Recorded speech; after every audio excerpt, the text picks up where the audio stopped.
कराची के इलाके बंस रोड पर मदीना मस्जिद के करीब इमारत में लगने वाली आग पर काबू पा लिया गया। कूलिंग का अमल जारी है। मजीद जान लेते हैं डॉन न्यूज के नुमाइंदे मोहम्मद बिलाल से। बिलाल, आग पर काबू पा लिया गया, इस वक्त कूलिंग का अमल जारी है?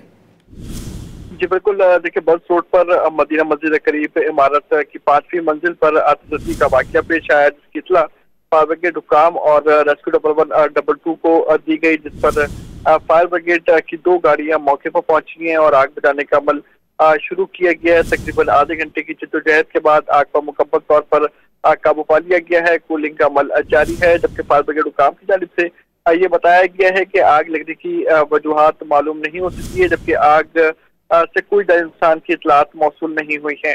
जी, बहुत शुक्रिया मोहम्मद बिलाल इन तफसीलात के लिए। कराची के इलाके बंस रोड पर मदीना मस्जिद के करीब इमारत में लगने वाली आग पर काबू पा लिया गया।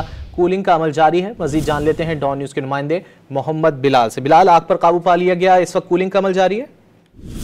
जी बिल्कुल। देखिए, बस रोड पर मदीना मस्जिद के करीब इमारत की 5वीं मंजिल पर आतिशबाजी का वाकया पेश आया, जिसकी इत्तला फायर ब्रिगेड हुक्काम और रेस्क्यू 112 को दी गई, जिस पर फायर ब्रिगेड की 2 गाड़ियां मौके पर पहुंची हैं और आग बुझाने का अमल शुरू किया गया है। तकरीबन आधे घंटे की जद्दोजहद के बाद आग पर मुकम्मल तौर पर काबू पा लिया गया है। कूलिंग का अमल जारी है, जबकि फायर ब्रिगेड हुक्काम की जानिब से ये बताया गया है कि आग लगने की वजूहात मालूम नहीं हो सकी है, जबकि आग से कोई इंसान की इतलात मौसूल नहीं हुई है।